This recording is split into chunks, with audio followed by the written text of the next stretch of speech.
Alright guys, so this is going to be my review of the brand new Norscot Caterpillar D8T. I'm really liking what Norscot did with their new models and how they're starting to make them. And this one retails for around $80 depending on where you buy it from.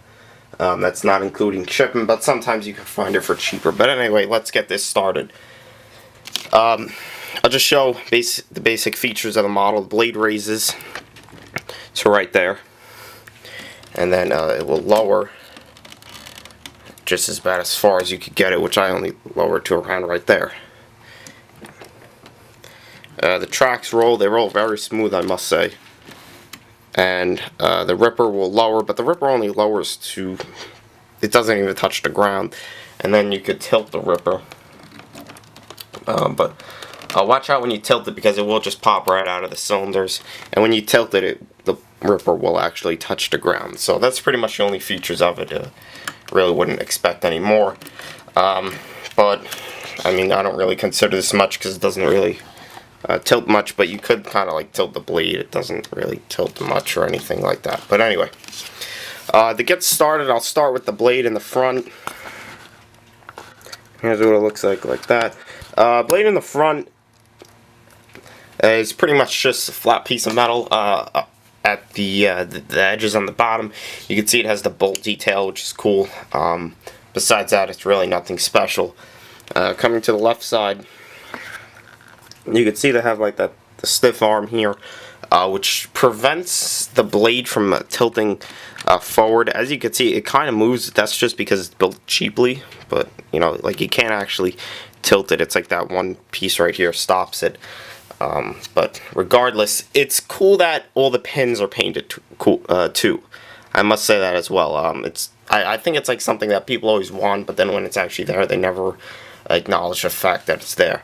Anyway, the arms over here look very nice. They also look in scale too, which is nice. They're not too big or they're not too bulky.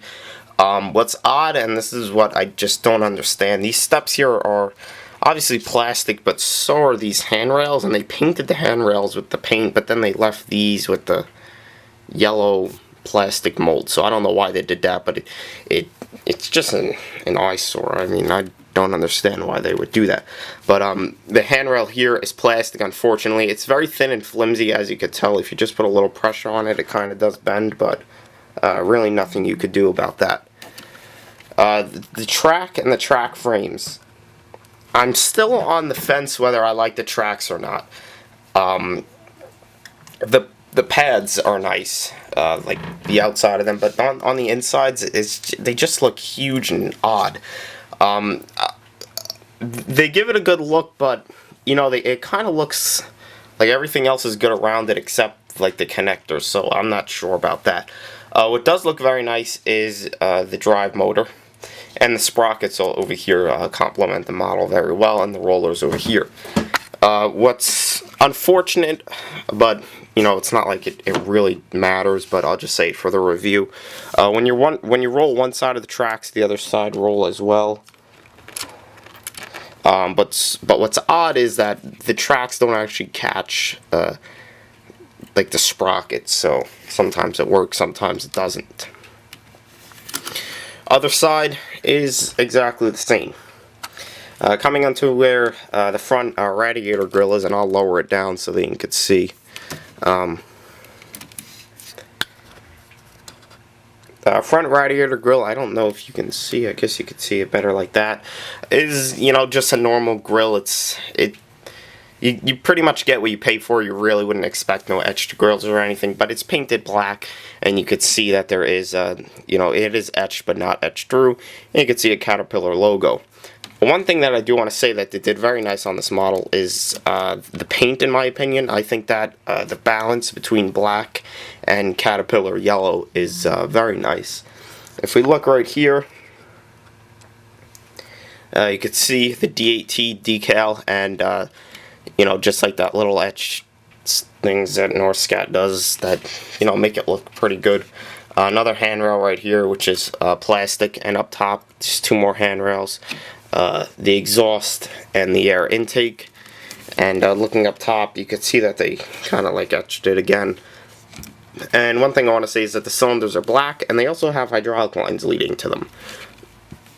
Whether those are hydraulic lines or the electrical for the lights, I'm not exactly sure, but I'll just say hydraulic lines. Coming to the right side of the cab, you can see that it looks very nice. Outside of the cab right here, you can see that it is etched, and all the paint on it does look very clean, and it doesn't look like there's too much or there was too little, which is nice. And the black on the cab is very nice as well. Coming to the back, you can see what is cool is that they added the lights onto the back. So I'm not exactly sure why they did that. You really don't see them do that much, but it's a really cool feature that they did. And you can see the cat logo, and just, you know, numerous other details. Top of the cab, the back has what I believe is the air conditioning unit, with the etched and the other ladders and handrails, all plastic, as you can see, and they're black, which I think complements it very well. This side of the cab has this huge handrail here. I don't understand why. I mean, I've seen D8s and D10s and D11s and whatnot, but I've never seen that handrail there, so maybe it's a new safety thing. But at first I hated it, but now I actually like it because it breaks up all the yellow near the tracks, which is pretty cool. And over here you can see more etched, I guess you could say, you know, walkway or whatever you want to call it there, so that's also pretty cool. Going to the Ripper, I'm not a fan of Rippers at all. They really didn't do much to the Ripper except put the Ripper and put some cylinders. And they didn't really pay much attention to it at all, because if you push the Ripper, if you angle the Ripper too much, the cylinders are just going to pop right out, so I really don't mess around with the Ripper too much. What I do want to say is that I'm very glad that they put a single shank Ripper.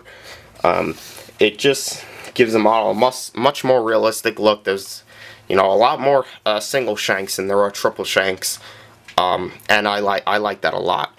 And the cool thing is that the cylinders on the ends do have the bolt detail, which is pretty cool, and the shank itself does have some cool detail on the teeth. But besides that, as you can see, there's really not much to it. So that pretty much sums up my review of it. What I do want to say is that the model is built pretty cheaply, and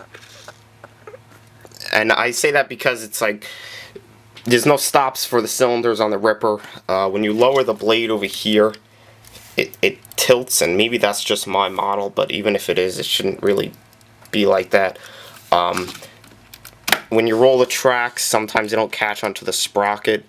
And when you get the model, the tracks are on backwards. And to be honest, guys, if I didn't make videos for YouTube, I really wouldn't care about the tracks, but I fixed tracks because I know someone's going to comment on them.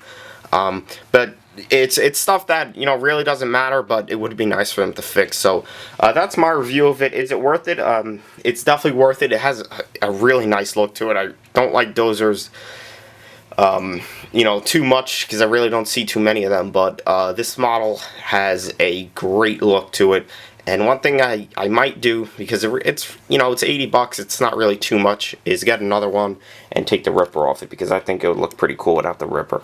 But I'm not going to take the Ripper off it because I like it too much. But anyway, definitely great model, and got one if you like earth moving. That's pretty much it, so take care.